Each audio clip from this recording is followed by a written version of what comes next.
50 years ago, a doctor named Seuss and a cat in the hat were changing the way our kids learn to read. 50 years ago, the Cold War was in full swing. And 50 years ago, a small group of engineers in a place called Kearney Mesa were trying to figure out ways to take us to the stars. Main stage, 3, 2, 1, 0. The first launch initially was a real elation. We weren't sure it was going to work, and it did. It was the Atlas. The Atlas was designed as a weapon system. A weapon system so big, it was compared to the atomic bomb's Manhattan Project. I'm Dick Martin. I'm a rocket scientist on Atlas for 57 years. My name is Dan Heald. I'm some kind of an engineer. Some people say rocket scientist. That's a bit too fancy. I'm Bill Ketchum. They call me the Rocket Man.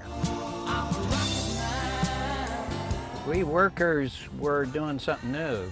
Whatever training we had in college didn't really apply. The first test launch of the Atlas was in June of 1957, so we're really celebrating the 50th anniversary of that launch. Most of the dynamics engineers around me were all working on airplanes. Several of them said, "Oh, you ought to get off this program. It's just a Buck Rogers comic strip fantasy."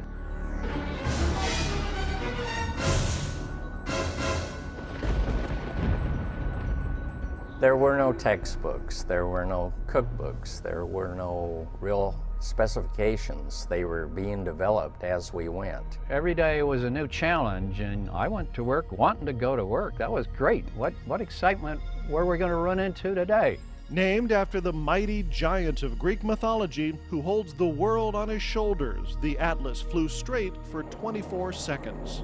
That causes quite a celebration in my mind. The Atlas, after a number of seconds, went out of control because of a fire in the base section of the Atlas.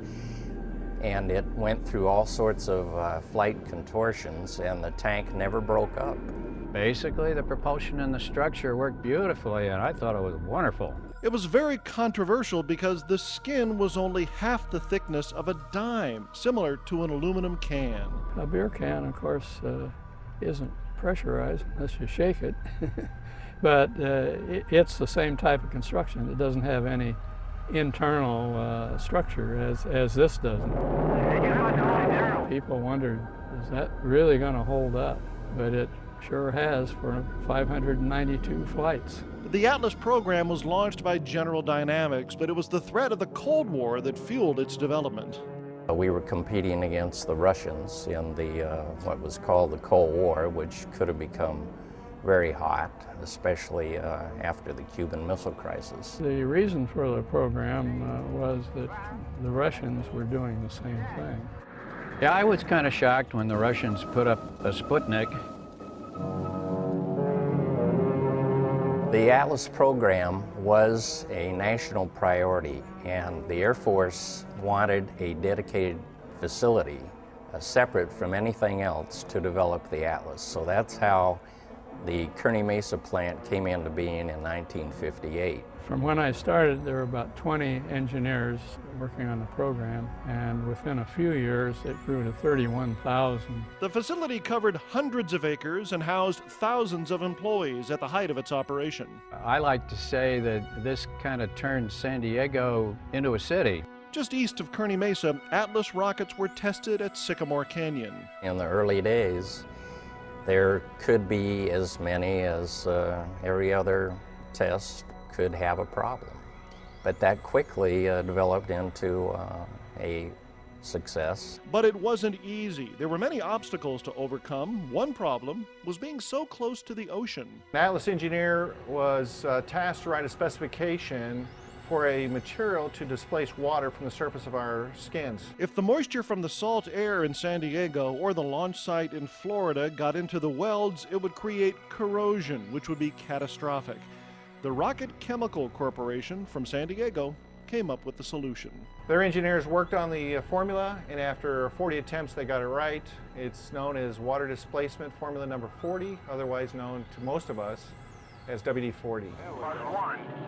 Finally, on December 17, 1957, they were able to celebrate the first completely successful launch. Go, honey, keep going, baby. 1 year later, a mission was launched to surprise the world. It would be the first time there was communication between Earth and outer space. This is the President of the United States speaking.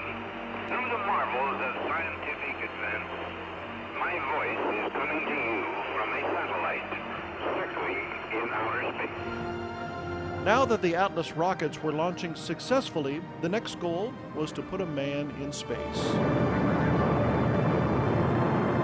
One important historical significance of the Atlas is the launching the first American into orbit. John Glenn was launched by an Atlas rocket on February 20th, 1962. Good Lord, ride all the way. Godspeed, John Glenn. The Atlas was the only launch vehicle large enough to carry a man into orbit. I remember in probably around 1959, all the Mercury astronauts came out to the Kearney Mesa plant. When the astronauts had been shown the Atlas they were going to ride on, one of the questions asked, directed to John Glenn, do you have any special words for us? And he said, just do good work. And amazingly, that was picked up as a motto. The Atlas provided assured access to space and paved the way for the Gemini and Apollo missions, which led to landing on the moon. The great British explorer George Mallory, who was to die on Mount Everest, was asked why did he want to climb it. He said because it is there. Well, space is there, and we're going to climb it. Well, the Atlas is the beginning of, and maybe the first step in, more planetary exploration and more technical knowledge of the universe, as well as commercial enterprises.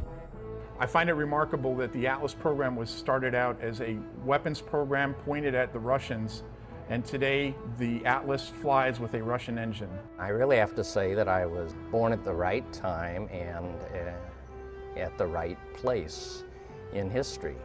It was a wonderful work lifetime. It was a learning experience with a wonderful group of people. If I were to say something to the founders of the Atlas program, I would say, great job, guys. You created something that has stood the test of time, and thanks for giving me a great opportunity to work in the space industry.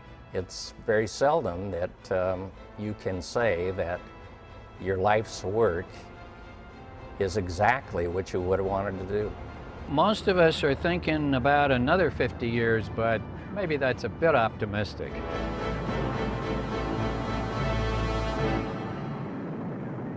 Lockheed Martin and the United Launch Alliance are still building and launching Atlas V's today.